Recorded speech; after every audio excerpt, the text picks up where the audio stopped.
多做宣傳啦，過埋另一行喎，即係嗱，假如我哋嗰個咁樣嘅形式會唔會？我上場之後咧，就好多師兄抱住個 B， 係嘛？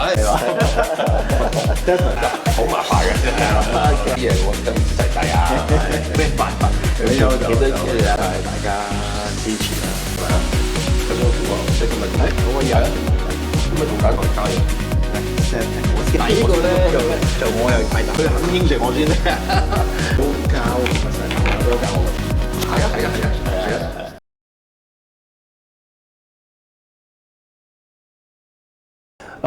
Today with us is Brother Dennis.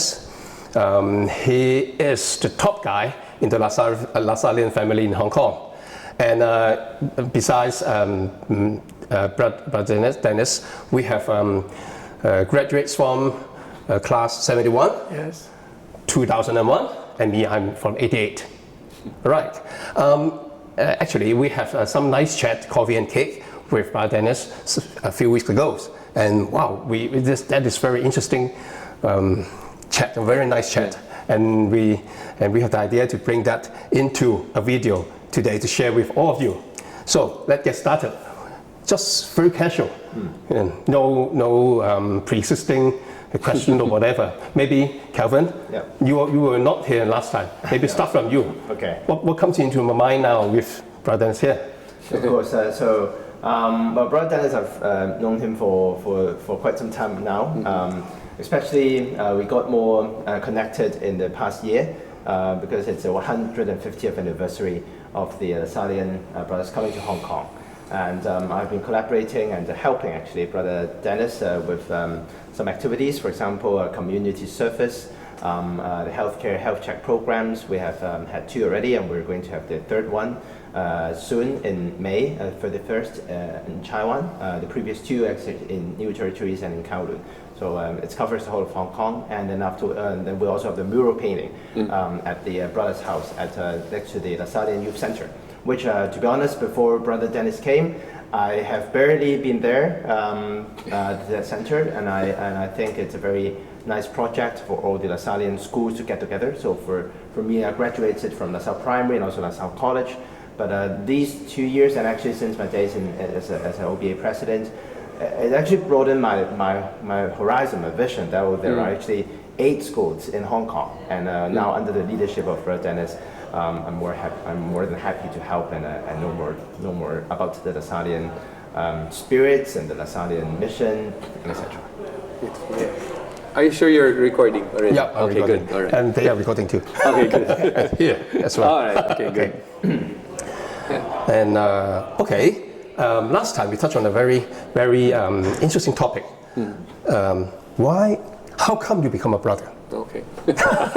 All right. Yeah. I haven't shared this with Calvin, but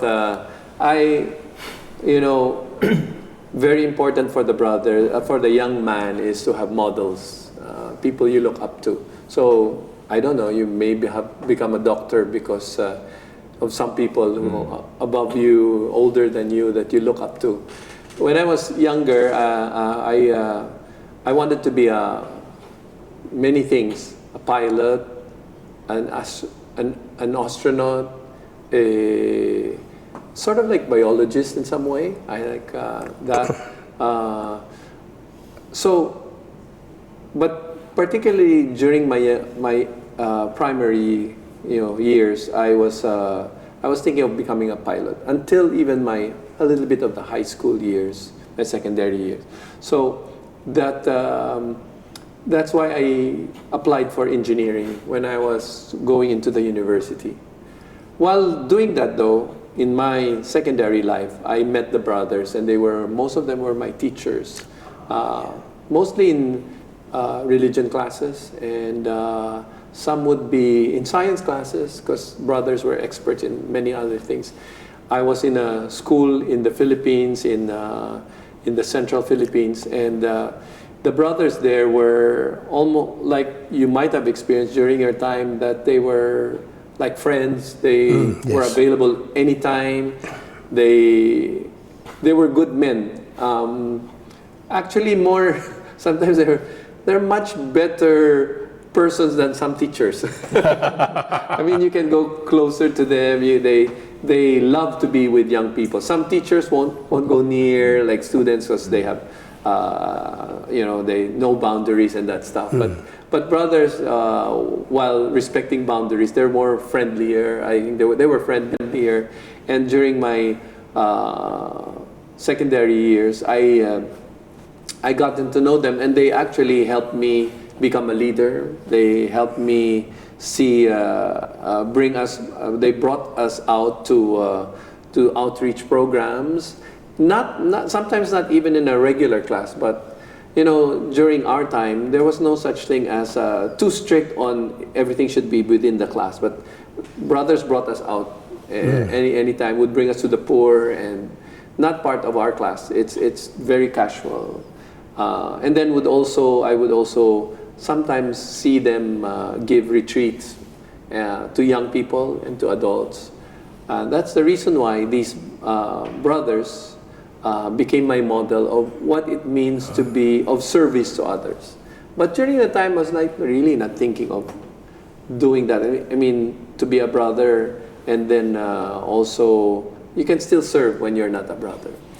But then my friends, two other friends of mine, lived in with the brothers. That means we had an opportunity to stay with the brothers for about few days. And after, that was my last year in high school. After that, maybe 3 months before my graduation, I said, I think we should join the brothers. We all decided to join the brothers. And then, that means we will have a formal program.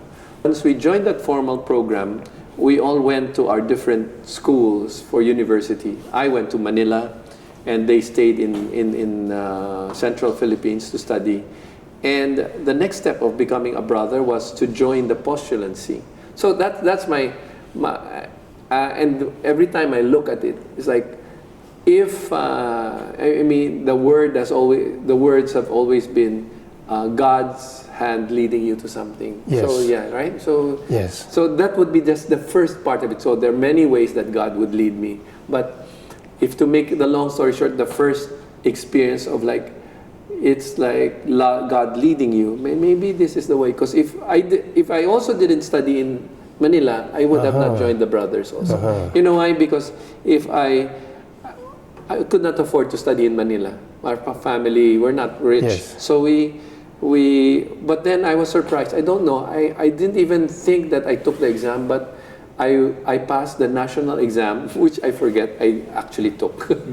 And the national exam for what they call it, National State Scholarship. Okay.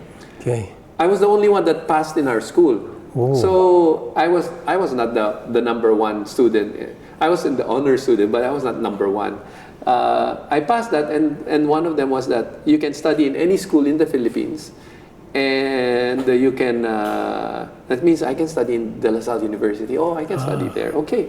So my mom and we went to De La Salle University, and the first thing they told me was, I went to the admissions office, and they told me, we're sorry, your course is not part of the scholarship. You cannot apply. You cannot study here. So what do I do? Like, I can't afford that course.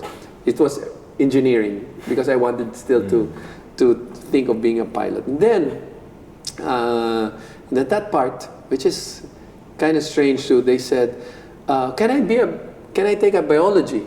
I said, no, you cannot, because actually biology is always full. Many people want to become a doctor, so that's full. Where do I transfer? So okay, what's available? Math for you. I mean, I know math, but I never thought math was even more difficult in the university. So I took it. I was part of that class, and lo and behold, even in that class, which is kind of weird, another man from another school from LaSalle Green Hills was also becoming a brother. So we were actually in the same class. I never met him before, but we're in the same class. Wow, the Lord is trying to tell me that this is the kind of life I want to live. So once I joined the brothers, the postulancy, and then the aspirancy, and then the postulancy, it has always been like this is the kind of life I want to live. In fact, I even said, I want to become a brother as fast as I can. So, so that's how the story started, basically.